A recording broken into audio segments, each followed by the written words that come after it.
Hello world. I am spinning on the rose today. If I can get going again. There we go. I still have some cream that I need to finish off. Yo, I'm one of those people that don't like to start with something new until I finish the old one. I don't like all those works in progress, whoops as I call it. But unfortunately, I just can't get away from it anyway. Because right now I am surrounded here. Okay, I'm still doing that nice cream on the aura. Let's see if I can twist it around without making too much of a mess. Don't know if you can see it in there. Right, I need to finish that because I still have a whole load of that. Let's try and get this right again. I still have a load of that fiber here. Let me get that out of here. You know, this Solomon's lovely fluff. I think I've got about 7 or 8 bags, so I'm going to make a nice amount. It might even be a sweater amount. Then behind that I've got 9 beautiful black bats. That is probably also a sweater amount, and then I've got another 4 lovely dark browns there.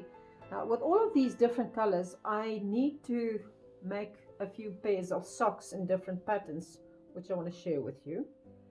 But I've got another project. Yeah, let me show you there at the back. I was going to spin on that, but I want to get the rose. That's why it's getting it. You see that fiber there on top? That is not the same fiber. Oh yeah, no, my tripod is wonky and falling apart. Let's try and go back to normal. I've started spinning half of that amount on another spinning wheel already, so I need to put some of that spinning on camera as well, but I'll do that later. I'm not going to do that right now. That is actually, now maybe I should, no, I'm not going to reach it. Wait, there we go. I need to show you this, but it will have to go into different video anyway, because it's going to be the whole thing about making a little cushion.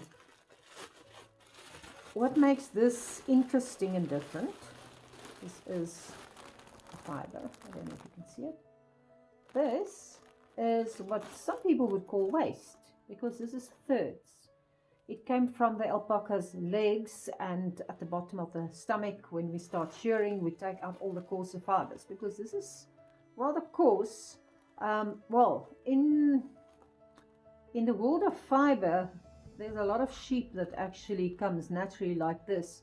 So you can still make socks with this, and even coats, cushions, things like that. So it's not that it's very coarse, but as far as alpaca goes, this is sort of what people normally call their thirds or their waste, and a lot of people actually use that for compost. So I just wanted to show that this is not really such a bad fiber at all. I will insert a picture of the spool that I've already started spinning up, but that I've got a little garden foam pad that you sit with your knees on if you want to take out the weeds, and I want to put a cover over that. And if I go to Felky, the benches are rather hard, so I would rather take my own cushion with me. Maybe convince them to get some of those cushions there anyway, because that's nice and soft. But that's going to be covered, and I will show that on camera as well, because I've got the picture in my mind and I think it's going to work out perfectly. So we'll do that. What I'm here to discuss now is something that I realize it's important for the people in South Africa, because we do not have a lot of people spinning here. I joined the people in the Pretoria Guild, the spinning group there, for a few sessions, and I was absolutely surprised that there are so few people spinning. And amongst the guild members, the weavers, a lot of them don't spin. It's just not a thing here. So I was rather shocked, because as long as I can remember, I always wanted to spin, And I know the rest of the world, people love spinning. So it didn't make sense to me. Why would we in South Africa, where I know for a fact there are a lot of women who actually like knitting and crocheting, are hands-on people, crafty people. Why doesn't that sort of feature any very high? Not only that, why are there so few spinning wheels around? I'm talking about the older ones, not the ones that you can buy these days. And the other day I was sitting there and sort of, sometimes our minds wander back to our childhood days, one thing leading to another. I was thinking about my first crochet project. I crocheted a huge granny square of about 1 meter by 1 meter. And then I made another one and I sewed them together. And that became my first project, sort of a blanket. Not the best angles and things, because I used every bit of fiber I could get. And sometimes it was a little bit tight and other times a little bit loose. I was only about 7 or 8, I think, when I did that. Plus I taught myself to crochet, so you can imagine. Anyway, around about the time I was still busy crocheting it, I was sitting with my great-grandmother in the sun on the veranda here in the house next door here on the same farm. And she has told me so many stories about her life. She was locked up in the concentration camps as well. Lost a baby there, had to raise another little baby of 5 months old when she got there. And she told me how she used to spin and make her own yarn. And I thought, wow, I didn't think about that for so long. And then, you get flooded with all the memories of things. And I remembered how she told me how they would spin, and she would color her own or dye her own yarns, the different colors. Some of the things that she used, I did not really listen to that. 7 years old, maybe 8. It doesn't really settle in your mind. I do remember for a fact she was talking about onion peels and coffee and turmeric. I can't remember what else she was using. But anyway, to me it was fascinating that you can make your own yarn, because there I was begging my mom every now and then to bring me some more yarn to carry on doing my blanket. Now you can imagine, if it's 2 squares each of 1 meter by 1 meter, I needed quite a bit of yarn for that. And it wasn't the same kind, it was all kinds. And then it dawned on me, gee, I never thought about that. But her biggest miss in life, the one thing she was absolutely, well, apart from the fact that she lost a baby in the concentration camps, when they were taken to the concentration camps, their house was burnt to the ground with everything in it, including her spinning wheel. And then I started thinking, gosh, all the Boers were rounded up in 1901, roundabout there. I think it was August, roundabout then, when Jan Smuts told Kitchener the best way to break their spirit is to hurt their families and burn their farms, because he was the one that actually started that scourge earth. That's why I hate that man with a passion. Anyway, so all those women were rounded up. They were not allowed to take anything with them, not even a set of spare clothes, nothing, not even blankets. Everything was burnt to the ground. And every single Boer woman was spinning their own yarns. They were making their own fabrics for their own clothes. They were weaving. So their looms, their spinning wheels, all of that ended up in flames. And there wasn't any more of that stuff in South Africa afterwards.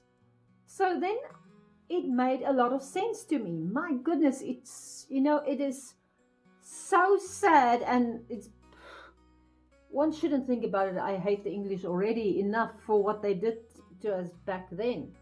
But they actually destroyed a whole different culture that nobody, I bet you nobody actually even thought about that. To the point where today you can count spinners in your area on one hand. And in a whole city like Pretoria, there may be 10, if that much. I might be wrong. Please tell me if I'm wrong. I hope I am. I know there are a few spinners in the Free State, a few in the Cape, but it's like hen's teeth.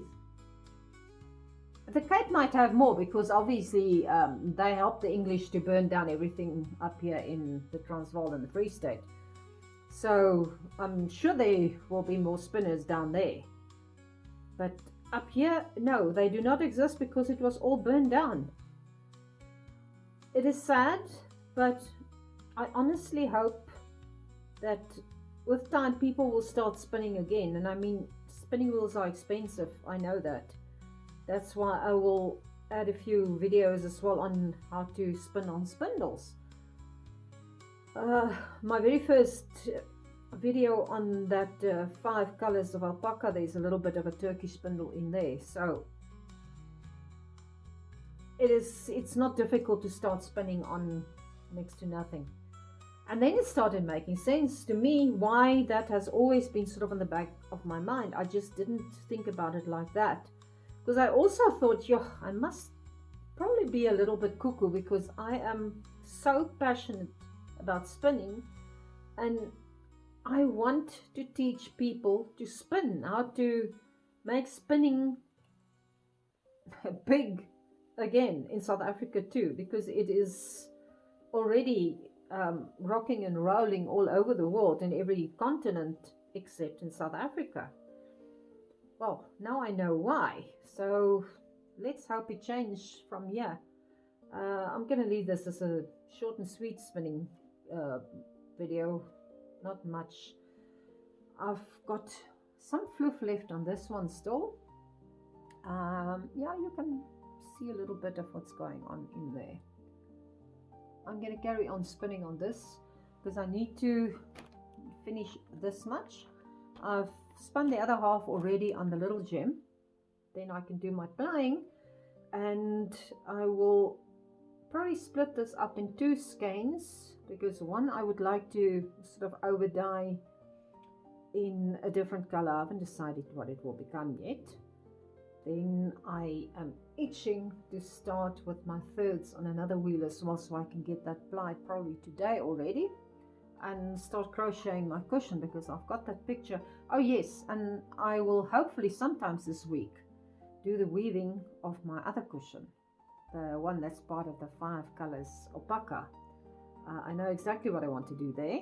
I just had to sort of sort out the timing and everything I need to put in there, and I'm getting there now at last. But it's so darn cold. I don't like to sit in this corner until it's about 11 o'clock in the morning, and then I've got other things to do. Anyway, we will speak again soon. Enjoy your day, and please try and promote spinning all over South Africa if you're watching this from South Africa. Otherwise, wherever you are, do start spinning. Here's a weird, nutty thing that I need to share. I've got a different YouTube channel where I'm talking about a lot more on that. I knew I had to come and teach my people to survive in a very cold environment and with no shops and things like that. It's not a subject for here. I do not want to come and scare people. They will see soon enough anyway. But I knew I needed to come and teach them how to survive again the way their great-grandparents did. And that is why this is so important, that people start spinning, that they start making their own fabric. So you need to learn to spin wool, cotton, and linen. Linen is just flax before it becomes linen. Really take my word for that. You do not have to buy my spinning wheels. You do not have to buy anything from me. You do not actually even have to watch my videos from here. Just do me a favor and start spinning.